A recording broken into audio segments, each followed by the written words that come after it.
એક મહત્વના સમાચાર મળ્યા છે, બધાને જાણ છે એવી રીતે ગુજરાતભરમાં છેલ્લા ઘણા વર્ષોથી આદિવાસી સમાજ સાથે ખૂબ અન્યાય થતો હતો. આદિવાસીઓની જમીન અલગ અલગ સરકારી પ્રોજેક્ટમાં પડાવી લેવી, આદિવાસી બાળકોની શિષ્યવૃત્તિ ખાઈ જવી, આદિવાસી વિસ્તારોમાં નકલી કચેરીઓ ખોલવી અને આદિવાસીઓ સાથે ભયંકર અન્યાય અને અત્યાચાર કરવામાં આવતો હતો. એવા સમયે 2022ની વિધાનસભાની ચૂંટણીમાં આદિવાસી સમાજ માટે એક આશાના કિરણ તરીકે ચૈતર વસાવા નામનો આગેવાન ઉભરી આવ્યો અને ચૈતર વસાવા 2022ની વિધાનસભાની ચૂંટણી જીત્યા પછી ધારાસભ્ય તરીકે ગુજરાતભરના આદિવાસીઓના પ્રશ્નોનું, પીડાનું, સમસ્યાનું સતત નેતૃત્વ કરતા આવ્યા છે. એ ચાહે આદિવાસી બાળકોના સ્કોલરશિપનો મુદ્દો હોય, જળ, જમીન, જંગલના અધિકારોનો મુદ્દો હોય, ગ્રામ પંચાયતોની સ્વાયત્તાનો મુદ્દો હોય, અનુસૂચિ 5, અનુસૂચિ 6નો મુદ્દો હોય, માઇનિંગને લગતા મુદ્દા હોય, આદિવાસી વિસ્તારોમાં આદિવાસી બાળકોના અનામતના દાખલા બાબતના મુદ્દા હોય, તમામ મુદ્દે ચૈતર વસાવાએ ગુજરાતભરમાં પૂરી મજબૂતીથી, પૂરી તાકાતથી લડાઈ લડી છે અને આદિવાસી સમાજ માટે ન્યાય અપાવવાનું કામ કરતા આવ્યા છે. ભાજપે ચૈતર વસાવાને ઝુકાવવા માટે, ડરાવવા માટે, એને મનોબળ તોડી નાખવા માટે અનેક પ્રયત્નો કર્યા. ગૃહમંત્રીએ ડેડિયાપાડા જઈને અનેક સભાઓ કરી, પ્રધાનમંત્રી ડેડિયાપાડા આવ્યા, અનેક મોટા મોટા નેતાઓ ડેડિયાપાડા જઈ અને ચૈતર વસાવાનું મનોબળ તોડવા, ચૈતર વસાવાને તોડે પાડવા માટેની કોશિશ કરી.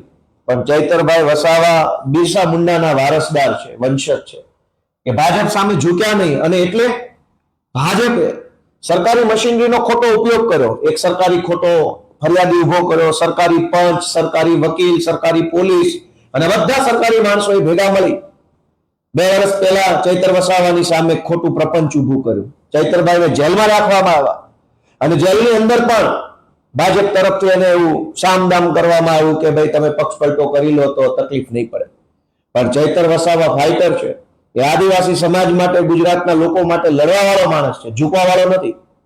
ભાજપે જ્યારે એમને જેલમાં નાખ્યા તો આદિવાસી સમાજે ચૈતર વસાવા પાસે આશા રાખી, ચૈતર વસાવાને જિલ્લા પંચાયત જીતાડી આપી. આદિવાસી સમાજે આદિવાસી વિસ્તારની અનેક તાલુકા પંચાયતો, જિલ્લા પંચાયતો, આ નર્મદાની જિલ્લા પંચાયત બનાવી દીધી. શું કામ? કે આદિવાસી સમાજે જોયું કે ચૈતર વસાવાને દબાવવાની કોશિશ થાય છે.